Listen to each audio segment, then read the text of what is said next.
first contact through innocent eyes, the sleek reconnaissance vessel, Silent Wanderer, drifted silently through the void, its crystalline hull reflecting the pale blue light of the third planet from this system's star. Commander Vex 7 adjusted the quantum sensors with his four-fingered hands, while his partner Kira Prime monitored the data streams flowing across their bioluminescent displays. Both belonged to the Stellar Confederation's elite scouting division, tasked with evaluating primitive worlds for potential integration into their vast galactic empire. Initial scans complete, Kira Prim announced, her melodic voice carrying the authority of someone who had surveyed dozens of worlds. Her species, the Lyrians, were known throughout the galaxy for their analytical precision and emotional detachment. Standard Class 3 civilization, limited space travel, fractured governments, heavy resource exploitation. Perfect candidates for managed development. Vexavan nodded, his reptilian features showing no emotion. As a member of the Zephyrian race, he had evolved from apex predators, making him naturally suited for conquest evaluations. Population approximately 8 billion. Military technology primitive but widespread. Estimated pacification time 6 standard cycles. Shall I begin the standard resource assessment? Proceed, Kira Prime replied, settling into her observation chair. Though I must admit, there's something peculiar about their energy signatures. The biosphere shows unusual complexity for a world this young. The main viewing portal shifted focus, zooming in on a small settlement near a large freshwater lake. Through their advanced scanning technology, they could observe individual life forms with perfect clarity. The dominant species appeared to be bipedal mammals, covered in fabric coverings, engaging in various social activities around the water's edge. Typical leisure behavior, Vexavan noted, recording everything for the Confederation's archives. Though their young appear remarkably vulnerable, extended childhood development suggests strong parental investment. Kira Prime enhanced the resolution, focusing on a small human child playing alone near the water's edge, while adults socialized nearby. Inadequate supervision. This species clearly lacks proper survival instincts. The child, a boy of perhaps 5 standard years, was throwing small stones into the lake, laughing at the ripples they created. Nearby, a medium-sized quadruped with golden fur and drooping ears lay in the shade. Watching the child with what appeared to be casual interest, domesticated companion animal, Kira Prime identified. Consulting their extensive xenobiological database, species, Canis, lupus, familiaris, commonly called dog by the human population. Interesting that they keep predators as companions. Not unprecedented, Vex 7 replied. Many species maintain other life forms for practical purposes. Food production, labor, transportation. But as they continued observing, something unexpected happened. The child, reaching for a particularly smooth stone, lost his footing on the wet rocks and tumbled into the deeper water. The splash was small, barely audible, but the change in the dog's behavior was immediate and dramatic.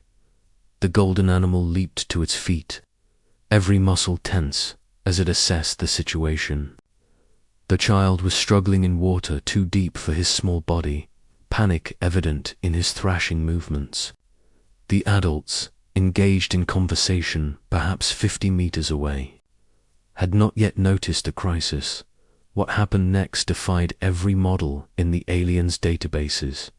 Without hesitation, the dog launched itself into the lake. The animal was clearly not aquatically adapted. Struggling against the current and its own limitations, yet it paddled determinedly toward the drowning child.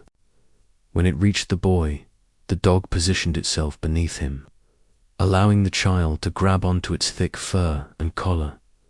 "Impossible," Vex7 whispered, his usual composure cracking. "The animal is risking its own survival for a member of another species." Kira Prime leaned forward, her silver eyes wide with disbelief. "There's no genetic benefit, no resource exchange. This behavior violates fundamental survival principles." The dog struggled valiantly, keeping the child's head above water while paddling toward shore. Its strength was clearly failing, but it never released its protective hold. Only when human adults finally noticed the commotion and rushed into the water to help did the dog allow itself to be rescued alongside the child. The aftermath proved even more puzzling to the alien observers. The human adults didn't merely thank the dog and move on. Instead, they gathered around the exhausted animal with genuine reverence and affection. Children brought it water and food. Adults petted and praised it with what appeared to be heartfelt gratitude. The rescued child, once recovered from his ordeal, hugged the dog with pure, innocent love. "They're celebrating the animal's actions," Kira Prim observed, her voice thick with confusion, "treating it as an equal. As family, run a planetary scan," Vex7 ordered, his training taking over despite his bewilderment. "Search for similar behavioral patterns." The results overwhelmed their processing systems. Across the globe, in countless variations, they observed the same impossible phenomena. Dogs leading blind humans safely through dangerous environments. Cats alerting families to gas leaks and fires. Birds trained to detect diseases in humans. Horses providing therapy to disabled children. Dolphins rescuing drowning swimmers in the wild. Asterisk even more remarkably, humans consistently risked their own safety for these companion animals. They ran into burning buildings to save cats. They spent vast resources on medical treatments for sick pets. They mourned the deaths of these creatures as they would their own family members. "This is beyond anomalous," Kira Prime said, her hands trembling as she processed the data. "In all our centuries of exploration, across thousands of worlds and hundreds of species, we've never encountered anything like this." Vex7 pulled up the Confederation's standard classification protocols. Every known civilization followed predictable patterns. Stronger species dominated weaker ones. Resources were hoarded and competed for. Survival of the fittest was universal law. Cooperation existed only within genetic groups, and only when it provided clear survival advantages. "Earth appears to have evolved differently," he said slowly. "Their dominant species forms emotional bonds across genetic boundaries. They provide care without expectation of return. They sacrifice for others who cannot reciprocate." "It makes no evolutionary sense," Kira Prime protested. "How did such a species become dominant? How did they survive to develop civilization?" The answer came as they continued their observations over the following days. Humans didn't survive despite their compassion for other species. They thrived because of it. The dogs warned them of dangers they couldn't detect. The cats controlled pest populations that would have destroyed their food supplies. The horses provided transportation and labor that accelerated their development. The relationship was symbiotic, but it had evolved beyond mere utility into something the aliens had no word for. Asterisk, "They call it love," Kira Prime said quietly, having intercepted human communications about their companion animals. "Unconditional love, love," Vex7 repeated the alien concept. "Caring without condition or expectation, protecting without guarantee of benefit." They watched Rex, The dog who had saved the drowning child, now playing gently with that same boy in a fenced yard. The animal could have left after the rescue, found a new territory, ensured its own survival. Instead, it had chosen to stay, to continue protecting a small human who offered nothing but affection in return. Our mission parameters are compromised. Kiro Prime said finally, "We cannot recommend this world for standard integration." Vex 7 agreed, though the implications terrified him. If the Confederation Council learns about Earth's unique evolutionary path, they'll want to study it, dissect it, destroy it in the process of understanding it. Asterisk, both aliens fell silent, watching the impossible scene below. A civilization that had achieved interspecies harmony not through domination, but through mutual care. A world where strength was measured not by the ability to conquer, but by the willingness to protect. "What do we report?" Kira Prime asked. Vex 7 looked at the data they had gathered, then at the peaceful scene of Rex and the child playing together under the warm Earth sun. For the first time in his career as a Confederation scout, he considered what his superiors would never expect: the possibility of lying in an official report. Asterisk. Understanding the impossible 3 days had passed since the lake incident, but Vex 7 and Kira Prime found themselves unable to complete their mission report. Instead, they continued observing Earth, each new discovery deepening their confusion and wonder. Their advanced scanners had identified thousands of similar relationships across the planet, each one challenging everything they understood about intelligence and survival. Asterisk, look at this, Kira Prime said, directing Vex 7's attention to their latest observation. In a medical facility, they watched a small therapy dog named Luna working with children who had lost their sight. The animal guided them with infinite patience, never showing frustration or fatigue, responding to their needs with an intuition that seemed almost supernatural. Asterisk. The humans are teaching their young to trust other species completely, Vex 7 observed. In every other civilization we've encountered, such vulnerability would be fatal. Here, it creates strength.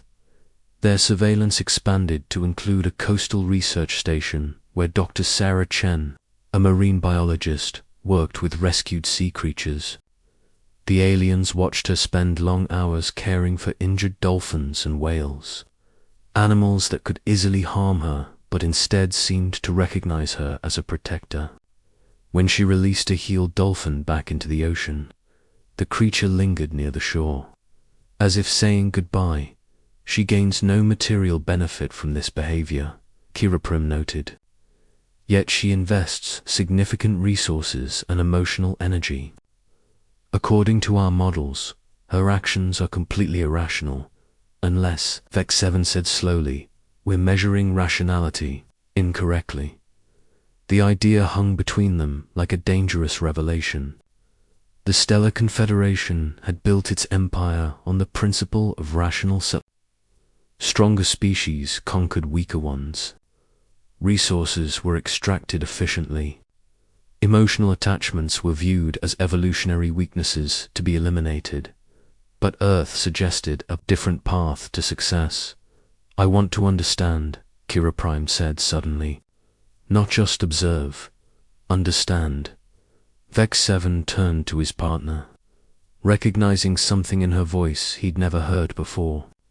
Curiosity that went beyond professional duty. "What are you suggesting?" "First contact, limited, controlled, with one individual." The suggestion violated every protocol in the Confederation Handbook.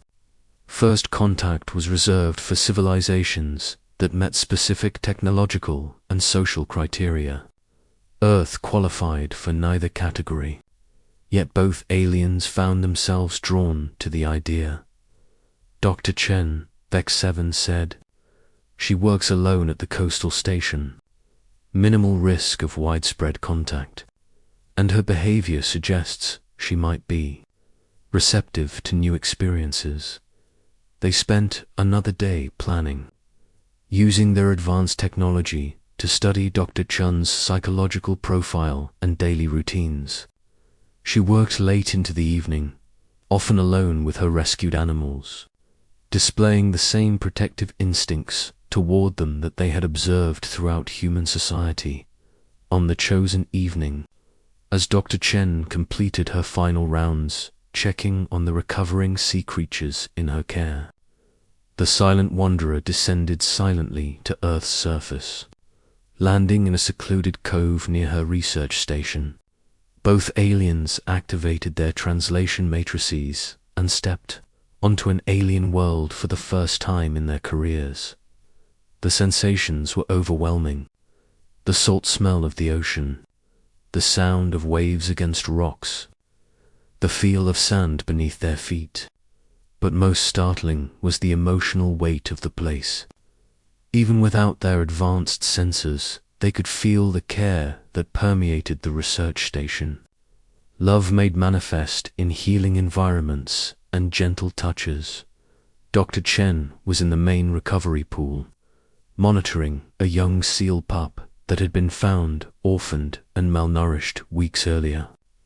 She spoke to the animal in soft, encouraging tones, seemingly unaware that she was being observed by two beings from across the galaxy.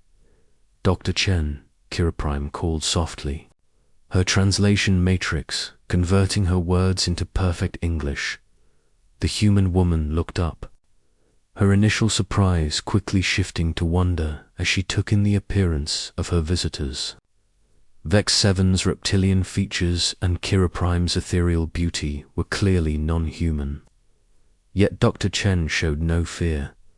"You're not from around here," she said with remarkable composure. "Are you?" "We are explorers from distant stars," Kira Prime replied, choosing her words carefully. "We have been observing your world, trying to understand your species." Dr. Chen stood slowly, never taking her eyes off the aliens. "What have you learned?" The simple question carried such genuine curiosity that both visitors felt compelled to answer honestly. "That everything we thought we knew about intelligence and civilization is wrong," Vex 7 said.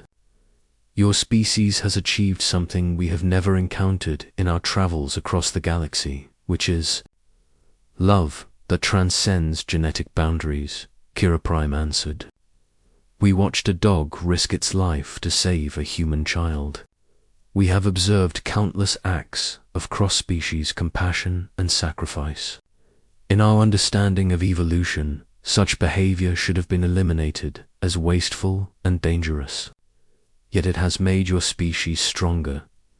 Dr. Chen smiled, glancing back at the seal pup that had swum closer to the edge of the pool, curious about the visitors. "You want to understand why we care for other species.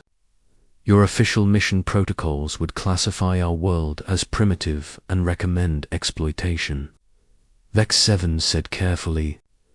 "But what we have observed suggests that your civilization has discovered something our advanced empire has never learned." Dr. Chen stepped closer to the pool's edge, gently stroking the seal pup as it surfaced. "When I was 7 years old, our family cat, Whiskers, saved my life. I had wandered into the woods and gotten lost. Whiskers followed me, stayed with me through a cold night, and led the search party to where I was hiding. That cat had no evolutionary reason to risk its own safety for me, but it did." She looked up at the aliens with eyes that held depths of understanding they were only beginning to fathom. "From that moment, I realized that the connections between species aren't just about survival. They're about recognizing that we're all part of something larger. When we protect other species, we're protecting ourselves. When we show compassion across genetic boundaries, we're demonstrating the highest form of intelligence. But the resources invested, Vex 7 protested, though his conviction was wavering. The time, energy, and risk devoted to creatures that cannot provide equivalent return, cannot. Dr. Chen asked with a gentle smile. This seal pup will return to the ocean and contribute to its ecosystem's health, which affects our planet's climate and food chains. The service dogs guide people who then contribute their unique talents to our society. The therapy animals heal emotional wounds that allow humans to become better, more productive members of our communities. But even if none of that were true, even if there were no measurable benefits, the act of caring itself makes us more than we were alone. Kira Prime felt something shift inside her consciousness, a rearrangement of fundamental assumptions that was both terrifying and wonderful. You're saying that compassion itself is evolutionary adaptation. I'm saying compassion is evolution, Dr. Chen replied. Not just biological evolution, but the evolution of consciousness. The development of beings capable of caring for others, not because they must, but because they choose to. The conversation continued long into the night, with Dr. Chen patiently explaining concepts of empathy, altruism, and love that had no equivalent in the aliens' language or experience. She showed them her research, her rescued animals, and most importantly, the bonds she had formed with creatures who could never repay her kindness in any material way. Your people would study us, Dr. Chen said as dawn approached. Turn us into subjects for analysis. Vex 7 and Kira Prime exchanged glances, knowing she was right. Yes, Vex 7 admitted. That would be the standard procedure. But you're not going to report what you found, Dr. Chen said. It wasn't a question. How did you know? Kira Prime asked. Dr. Chen smiled, looking back at the sealed pup that had spent the night curiously observing their conversation. Because in the few hours we've talked, I've watched you both change. You've started looking at your surroundings differently. You've begun asking questions not about how to exploit what you've found, but about how to understand it. That's what love does. It transforms everyone it touches. As the silent wanderer prepared for departure, both aliens had made their decision. Their official report would classify Earth as unsuitable for contact due to dangerous biological contamination. The lie would protect this world and its impossible civilization of compassionate beings. We request permission to remain, Kira Prime transmitted to her superiors. For extended deep cover observation, the approval came swiftly, as extended reconnaissance missions were common. What wasn't common was the real reason for their request. They didn't want to study Earth's civilization. They wanted to learn from it. Standing in the ocean waves as their ship departed on autopilot, carrying falsified data back to the Confederation, both aliens felt something they had never experienced before. They felt ... home. Dr. Chen waded out to meet them, the sealed pup swimming playfully around her legs. Welcome to Earth, she said simply. I think you're going to like it here.